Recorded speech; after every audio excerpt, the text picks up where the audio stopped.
नमस्कार दोस्तों, मैं हूं मुसाफिर किस्सों वाला यानी विजित सिंह। हाजिर हूं अपनी नई कहानी के साथ। हिमालय।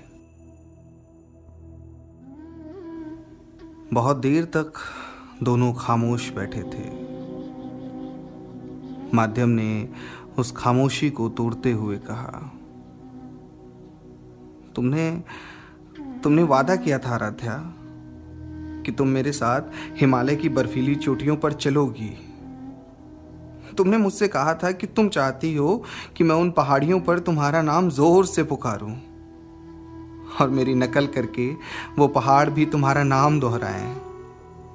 देर तक उन पहाड़ियों पर तुम्हारा नाम गूंजता रहे।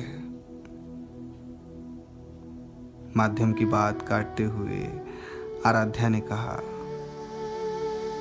मैंने तुमसे ये भी कहा था माध्यम कि मैं तुम्हारे साथ उन पहाड़ियों पर बैठकर सुकून से मैगी खाना चाहती हूँ। पहाड़ों से गिरते पानी को तुम्हारे चुल्लू में भरकर पीना चाहती हूँ। पहाड़ से निकलते उन बादलों के साथ खेलना चाहती हूँ।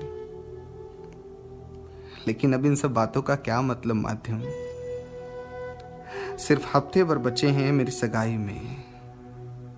मुझे बिल्कुल अच्छा नहीं लगेगा कि मैं अविरल से झूठ बोलकर तुम्हारे साथ हिमालय घूमने जाऊं। माध्यम भावुक और आहत दोनों था। उसने खुद को संभालते हुए कहा, और ये अच्छा लगेगा ना कि मैं सारी उम्र इस बात का पश्चाताप करता रहूं कि मैं तुम्हें हिमालय नहीं दिखा सका। आराध्या ने झट से माध्यम का हाथ थाम कर कहा, खबरदार जो फालतू बात की। तुम्हारे साथ हिमालय घूमना मेरा सपना था माध्यम, लेकिन जरूरी तो नहीं ना कि सारे सपने पूरे हों। तुम तो आज भी मुझे ले जाना चाहते हो। धोखा तो मैं दे रही हूं तुम्हें, वादा करके साथ ना जाने का। लेकिन एक वादा करती हूं माध्यम तुमसे, ये सपना तुम्हारे साथ पूरा ना हो सका तो अब कभी जिंदगी में हिमालय नहीं देखूंगी मैं।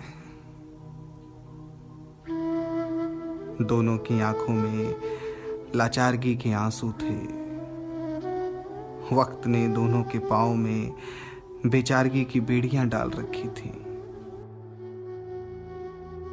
शादी के लगभग 6 महीने बाद आराध्या के पास माध्यम का फोन आया। ससुराल में हो? माध्यम ने पूछा।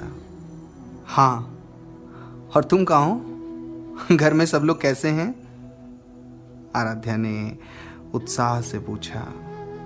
माध्यम ने बिना आराध्या के प्रश्न का उत्तर दिए ही कहा, अगर संभव हो तो 2 मिनट के लिए कमरे का दरवाजा अंदर से बंद कर लो और सुकून से आंख बंद करके मेरी बात सुनो।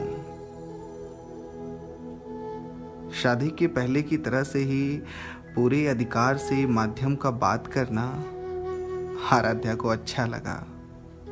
उसने ठीक वैसा ही किया जैसा माध्यम ने कहा। आंखें बंद कर ली हैं, अब बताओ क्या करूं? बड़ी मासूमियत से आराध्या ने कहा। माध्यम की गहरी सांस को आराध्या स्पष्ट रूप से फोन पर महसूस कर सकती थी। बहुत बौना महसूस कर रहा हूं यहां खुद को। ऐसा लगता है ईश्वर ने इंसान का घमंड तोड़ने के लिए इसे इतना विशालकाय बनाया है। सफेद चादर में लिपट कर ये बिल्कुल वैसा ही लग रहा है जैसा कभी हम दोनों ने कल्पना की थी। आराध्या ने माध्यम की बात को बीच में ही काटकर भावुक होते हुए कहा, तुम हिमालय पर हो माध्यम? माध्यम ने झट से कहा, आंख मत खोलना प्लीज। मेरे बगल में लाल रंग की शिफॉन साड़ी में कितनी खूबसूरत लग रही हो तुम। सारे पहाड़ घूर कर तुम्हें ही देख रहे हैं। जलन हो रही है इन्हें मुझे तुम्हारे साथ देखकर। आराध्या, मैं नहीं चाहता था कि तुम्हारा ये सपना कभी अधूरा रहे कि हम दोनों साथ में हिमालय नहीं देख सके। आज अजीब सा सुकून है इस दिल में कि मैंने तुम्हारे साथ हिमालय देख लिया। आराध्या,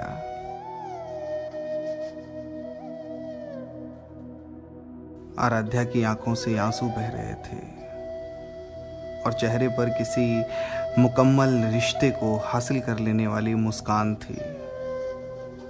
उसने आंख बंद रखते हुए कहा, एक बार जोर से मेरा नाम पुकारो माध्यम, मैं सुनना चाहती हूं किस तरह ये हिमालय तुम्हारी नकल करके मेरा नाम दोहराते हैं।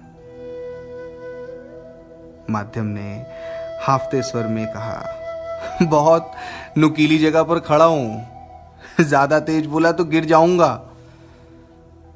आराध्या मुस्कुराकर बोली, कुछ नहीं होगा तुझे, मेरा शेर है तू। माध्यम ने पूरी ताकत के साथ जोर से आराध्या का नाम बुलाया। ऐसा लगा जैसे माध्यम की आवाज सुनकर सारी पहाड़ियां एक साथ आराध्या को बुला रही हूं। आराध्या के चेहरे पर ऐसा सुकून था जैसे कुछ अधूरा सा था जीवन में और आज उसने वो हासिल कर लिया हो। उसने माध्यम से कहा, अच्छा सुनो, तुम्हें वहां नागफनी का पौधा दिखा क्या? उधर से माध्यम की आवाज नहीं आई। फोन डिस्कनेक्ट हो चुका था। उसके तुरंत बाद आराध्या ने कई बार फोन किया लेकिन माध्यम का फोन नहीं मिला। दरअसल जो आवाज आराध्या को पहाड़ों से लड़कर वापस आती हुई लग रही थी, वो आवाज भी माध्यम की ही थी। उसका पैर जोर से चिल्लाते वक्त फिसल गया था और वो खाई में गिरते वक्त भी आराध्या का नाम बुलाता रहा ताकि आराध्या को लगे कि वाकई हिमालय उसका नाम पुकार रहा है। इस बात का एहसास आराध्या को तब हुआ जब वो फिर से उस आवाज को फोन की रिकॉर्डिंग में सुनी। वो फूट फूट कर रो रही थी कि तभी दरवाजे पर दस्तक हुई। आराध्या ने दरवाजा खोला तो सामने अविरल यानी उसका पति खड़ा था। उसने बहुत उत्साह से आराध्या से कहा, ऑफिस से टूर पैकेज मिला है हिमालय घूमने का, चलोगी? आराध्या ने जवाब दिया, नहीं, मुझे हिमालय से बहुत डर लगता है। इतना कहकर वो अविरल की गले लगकर फपक कर रोने लगी। अविरल आराध्या के सर पर हाथ फेरता हुआ कहा, इसमें रोने वाली क्या बात है?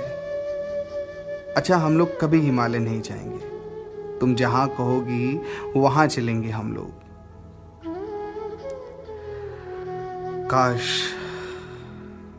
काश आराध्या बता सकती अविरल को कि वो क्यों रो रही है आज। काश वो सुना सकती अविरल को माध्यम के मुंह से आखिरी बार निकले उसके नाम में समाहित समर्पण को। काश वो बता सकती अविरल को कि कितनी मोहब्बत है उसको हिमालय से। काश। मुसाफिर किस्सों वाला की आज की पोटली यहीं खाली होती है। जल्द ही मिलेंगे फिर किसी नई कहानी के साथ। तब तक विजित सिंह यानी मुसाफिर किस्सों वाला का विदा।